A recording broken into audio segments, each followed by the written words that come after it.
1 तारीख से हर साल की तरह जो है भारत सरकार की एमएसपी पे जो खरीद होती है धान की, वो हम शुरू करेंगे। और सभी प्रदेशों में, पंजाब में, उत्तर प्रदेश में भारत सरकार की खरीद 1 तारीख से शुरू होगी। हमने सब व्यवस्थाएं कर ली हैं।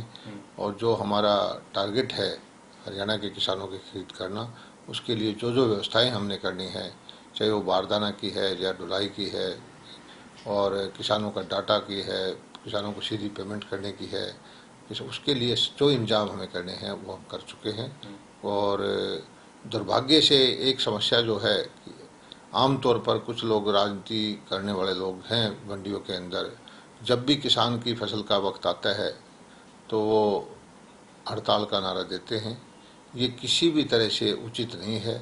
किसान ने 6 महीने पसीना बहाया है और आज उसका वक्त आता है कि वो अपने पसीने की कमाई को घर ले जाए, तो उस वक़्त कहे कि भी हम हड़ताल करेंगे, तो ये अनुचित है। मेरी सभी से प्रार्थना है कि इस तरह की कार्रवाई ना करें। और अगर फिर भी ये हड़ताल जारी रहती है तो हम वैकल्पिक व्यवस्था करेंगे, एफपीओ करेंगे, और हमारे पास प्रशासन जो है खरीद जरूर कराएगा और किसान को उसके खून पसीने की जो कमाई है वो उसके खाते में हम पहुंचाएंगे। यही हमारा लक्ष्य है। और दूसरा एक जो मांग है कि भी हम ई नैम की मंडियां नहीं चलाएंगे। ई नैम की मंडी क्या है कि एक मंडी के अंदर किसान अपनी फसल को लेके आता है जो एमएसपी से अलग है, कोई धान या कोई मूंगफली या कोई भी ज्वार बाजरा कोई चीज़ लेके आता है, उसका प्रोडक्ट को सर्टिफाई करके लोड करना, अपलोड करना होता है। और उससे देश की कोई भी मंडी जो ई नैम से जुड़ी हुई है वो बोली लगा करके उस प्रोडक्ट को खरीद सकती है। इससे क्या होगा, किसान को किसी भी देश की मंडी में कोई भी खरीदार 100, 200, 300 रुपये ज़्यादा में उस प्रोडक्ट को खरीद सकता है। तो इस चीज़ का विरोध अगर हमारे आड़ती भाई करते हैं, उनकी आड़त तो तब भी मिलेगी, उनकी आड़त में कोई नुकसान नहीं होगा, लेकिन वो ये चाहते हैं कि किसान की फसल एक ही मंडी में भाव दबा के ली जाए। ये अनुचित है, ये किसान के हित में नहीं है। कृपा करके किसानों पर भी रहम करें और एक जो हम व्यवस्था खड़ी करना चाहते हैं कि किसान को देश में कोई भी खरीदार ऊंचा भाव देकर उसके माल को खरीदे, इस चीज़ में हमारे आड़ती भाइयों को भी सहयोग करना चाहिए। तो आप आड़तियों को समझा क्यों नहीं पा रहे सर? पहले किसानों को भी आपने कहा कि समझा नहीं पाए, प्रधानमंत्री नरेंद्र मोदी नहीं, ने कहा हम था। देखिए, समझाने का उनका जो ये लालच है ये नाजायज़ है। सारे उनके विरोध के बावजूद भी हमने किसान को सीधा पेमेंट देना शुरू कर दिया है, किसान को सशक्त कर रहे हैं।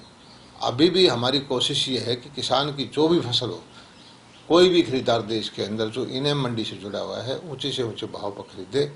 और आड़ती का काम होता है कि अपनी आड़त को ले। अब उनको नई चीज़ में कुछ लोगों को शिकायत समस्या दिखती है। वो तो शुरू के अंदर इस देश में जब सोना के कारोबारियों पर टैक्स लगाया था उन्होंने भी हड़ताल की थी, जीएसटी लगाया था तब भी इसकी थी। एक बदलता हुआ परिवेश है, बदलता हुआ भारत है। इसके साथ जो परिवर्तन है इसमें आने में कुछ लोगों को समस्या होती है। कुछ लोग ये हमेशा ही मंडी में बैठे हुए किसान के हक में दिखावा करते हैं, राजनीति करते हैं, जबकि वो किसान का भला नहीं करते। तो ये कुछ लोग राजनीतिक लोग भी हैं, लेकिन हमारा लक्ष्य ये है कि किसी भी सूरत में किसान का नुकसान ना होने दें। एक मेरी फसल मेरा ब्यौरा पोर्टल पे आप रजिस्ट्रेशन करवाते हैं, जिन किसानों का, क्योंकि 100% हुआ नहीं है, जिन किसानों ने अभी तक नहीं करवाया, क्या आप उनकी धान की खरीद नहीं करेंगे?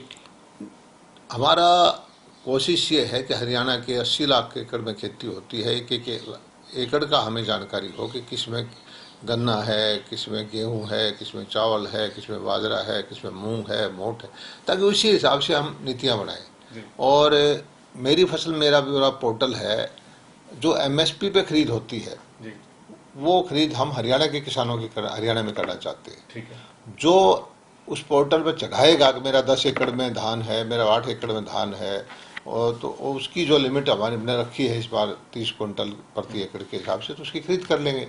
अगर हम वो नहीं करेंगे तो फिर दूसरे प्रदेश का आ जाएगा। हमारी मंडियां, हमारा खजाना, हमारा सिस्टम हरियाणा के किसानों के लिए है और उसका हितों की रक्षा करना हमारी जिम्मेदारी है। इसलिए हमने फिर पोर्टल को दोबारा खोल दिया है कि जो किसान जिसने धान एमएसपी पे बेचना है, जिसने नहीं चढ़ाया है वो चढ़ा दें। कितनी तारीख तक? 2-3 दिन के लिए पहले हमेशा बार बार खुल चुका है, अब 2-3 दिन के लिए फिर खोला है, तो जिससे कि उनको दिक्कत ना हो। और इन किसानों की हम सीधे पेमेंट करेंगे, पूरी खरीद करेंगे। ये जरूर प्रयत्न है कि गीला धान ना लेके आए, थोड़ा सा सूखा के लेके आए ताकि मंडियों के अंदर अव्यवस्था ना हो। बारिश हो गई है और इस बारिश की वजह से बेमौसमी बारिश से किसान परेशान है, हम भी परेशान हैं। और दुर्भाग्य से ये पिछले कई बार इस मंडी के टाइम में बारिश हो जाती है, तो लेकिन 2-4 दिन वेट करना पड़ेगा। किसान की जो है सारा परचेज जो है 1 तारीख से हम करेंगे, सीधे खाते में उनको पैसा देंगे। कई जगह फसलों को भी नुकसान हुआ होगा। उसका जो बीमित किसान है, बीमा कंपनी से क्रॉप कटिंग में उसको बीमा मिलेगा। और जो नहीं है उनका खराबे का जो गिरदावरी चल रही है, मेन गिरदावरी के साथ ही खराबे की गिरदावरी हो जाती है। 1 लाख एकड़ की सूचना तो हमें मिल चुकी है, बाकी जो मिलेगी उसको प्रदेश सरकार के खजाने से उसकी सहायता करेगी। एक साल लंपी वायरस की क्या स्थिति है? प्रदेश में कितने वैक्सीनेशन हुए, कितने पशुओं की मौत हुई और कितने बचे हुए अभी? दुर्भाग्य रहा है कि इस बार बहुत सारी संकट आए, कभी टिड्डी आ गई, कभी कोरोना आ गया, कभी बर्ड फ्लू आ गया, कभी अब गौ माता में लंपी वायरस आ गया। और इससे बहुत ज़्यादा गोवंश को प्राण त्यागने पड़े। गुजरात के अंदर, हमारे राजस्थान में, पंजाब में। लेकिन हमने जो कार्रवाई करनी थी तुरंत की, मुख्यमंत्री जी का मैं धन्यवाद करता हूं कि उन्होंने बगैर टेंडर के दवाई खरीदने के आदेश दिए, टेंडर की दवाई खरीदी, डिप्टी कमिश्नर की ड्यूटी लगाई। और वैक्सीनेशन जो हमारी 19 लाख के आसपास गोवंश है उसमें से 17.5 लाख का वैक्सीनेशन कर दिया। और सारे देश में सबसे कम जो है मृत्यु गौ की 2,500 के आसपास हुई, उसका हमें दुख है, लेकिन हमारे प्रदेश में हुई है। अभी भी 20,000 के आसपास गोवंश पीड़ित है और हम उनका ध्यान रखे हुए हैं, उनमें से भी ज़्यादातर स्वस्थ हो जाएंगे। हमसे जुड़े रहने के लिए हमारे YouTube चैनल को सब्सक्राइब करें और नई वीडियो की नोटिफिकेशन के लिए बेल आइकॉन को दबाएं। अगर आप ये वीडियो Facebook पर देख रहे हैं तो लाइक जरूर करें और ज्यादा से ज्यादा शेयर करें। धन्यवाद।